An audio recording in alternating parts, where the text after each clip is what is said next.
Welcome to the May edition of Take 10 with Marian University. Our speaker this month is Chief Tom Ditscheit of Waterford Police Department. Tom is a 30-year veteran of the Milwaukee Police Department and is one of the founders of the Midwest Gang Investigators Association. As Chief of Waterford, Tom developed extensive knowledge of water patrol operations. With the boating season picking up, we welcome Chief Ditscheit. Hello, I'm Tom Ditscheit, and I'm Chief of Police in the Waterford Police Department in Racine County. I started my career in law enforcement with 30 years in the city of Milwaukee, mostly in the worst parts of the city. People who expressed gratitude were few and far between, mostly out of fear that someone who might harm them would see them. It was a completely new experience for me. Beautiful waterways, wildlife, and operating the patrol boat and jet skis. It was exciting during the day watching the boaters, skiers, and swimmers. It was peaceful at night to see the lights along the shoreline and the moon and stars in the sky. Most surprising of all, citizens were waving to me with all 5 fingers. This department was obviously already appreciated before I arrived. For the next 5 years, I helped stranded boaters, cited reckless operators, protected people from imminent dangerous weather, and investigated accidents. But the best part was building relationships with the residents. They would swim off their boats, fish, play cards on their pontoon boats, which were tied together, sun themselves, and read books.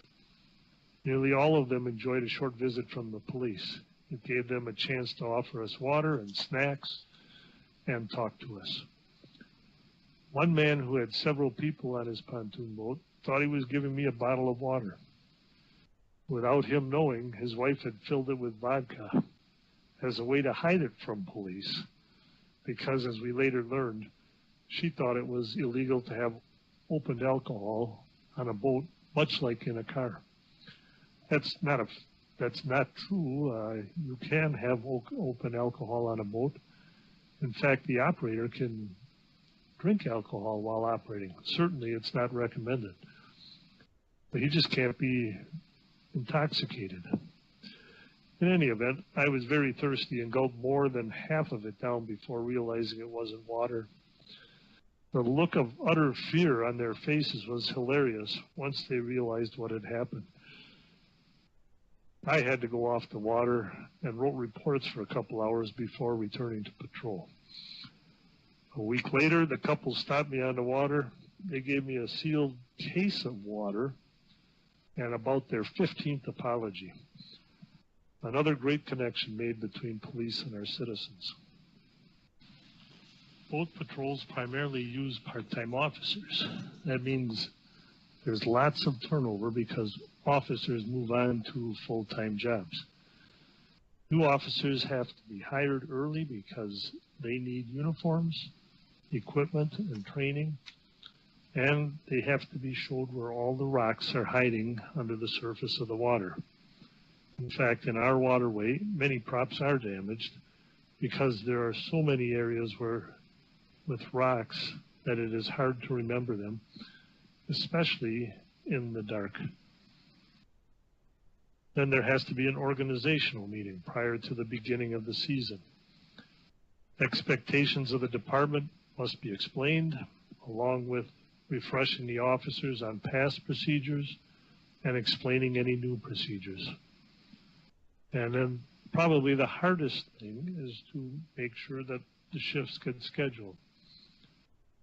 Officers are required to submit the days that they will be available, and once they're assigned a shift, that shift is theirs until they find somebody else that can take it over for them if they're unable to do it. Then we also have the problem of buoys. Now, in some communities, buoys are put in by organizations that manage the lake. In our community, it's the police that put the buoys in. So we're responsible for removing winter buoys and installing the summer buoys. In our case, we use a pontoon boat. It and that has to be checked for operational integrity even before we do that. The buoy operation has to be done well before Memorial Day. We handle approximately 110 buoys in our waterways. At the same time, all equipment must be checked for serviceability and then put into service. And that includes the boat, the personal flotation devices, the batteries, the boat lift, and many other items that we need to handle. Next, we need to educate the public. We provide a boating class because now boat operators must have a certificate if they were born January 1, 1989 or later. Our class is held over 3 days in May. We find that we seldom stop operators who have taken a class in person, but often those who take the class online commit violations. It helps to repeat the important points several times and to provide opportunity for the children and, in fact, the adults to ask questions. We start our patrol in May. Other agencies may start earlier, but I doubt any would start after Memorial Day. Some agencies patrol most of the day and into the morning, and some have very limited patrols.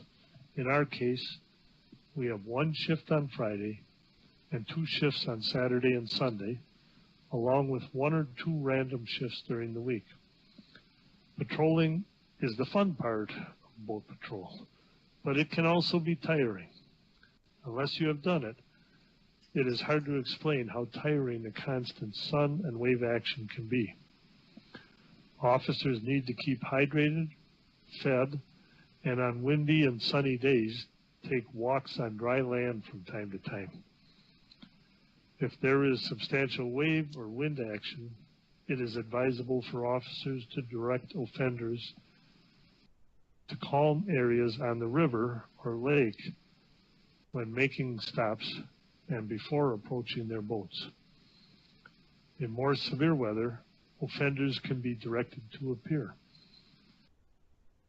Officers must use some kind of sun protection for their skin, as it is very hard to get any protection from the sun while patrolling on the water.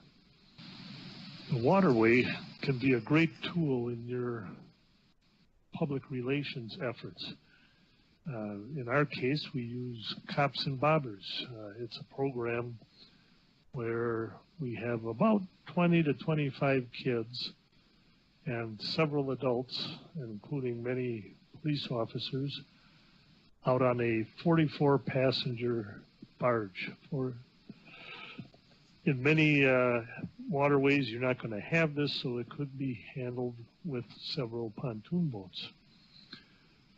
We provide all the fishing equipment, the worms, and even food for the children. I cook the food on the grill, and the other people that are on the boat help with the setting the hooks and taking the fish off the hooks. Kids love it. They get into a little competition between the boys and the girls usually, and at the end we see who does better. Oftentimes the numbers are fudged a little bit to keep it a little even, but it works. We tell, or in this case, the kids get to know the police as regular people. We make a connection with them, and I think in the end that makes these children less likely to do things that would disappoint their new police friends. In the end, the parents are happy, the kids are happy.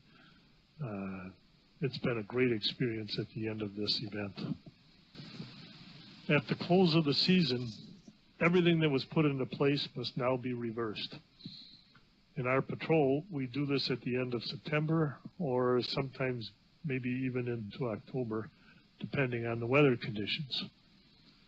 At that point, everything that has been used has to be checked for serviceability and cleaned or repaired and then put away. There are many benefits to this water patrol. If you look back at all the things that have happened over the summer, we've made a lot of contacts. We've had water safety education for the children and for the adults. These great community relations programs such as Cops and Bobbers. Kids, actually, when they see you later on, they remember who you are, and they greet you, and sometimes they even know you by name. But they always talk about having been on the boat with the police officers fishing. In the end, police can make a positive difference, and I think in this community, that's one of the many programs we have that has done a substantial amount toward helping keeping this community crime-free. Have a safe boating summer. Thank you, Chief Ditscheit. The Chief wanted me to mention that he is currently recruiting volunteers to serve as police reserve officers. The reserves would be involved with ride-alongs in the squads and the patrol boat. Examples of some duties would include directing traffic and office work. The Waterford Police Department will provide uniforms and training. I feel this is a great opportunity for criminal justice college students on summer vacation to learn more about police work. For more information, call 262-534-2119. Thanks again, Chief.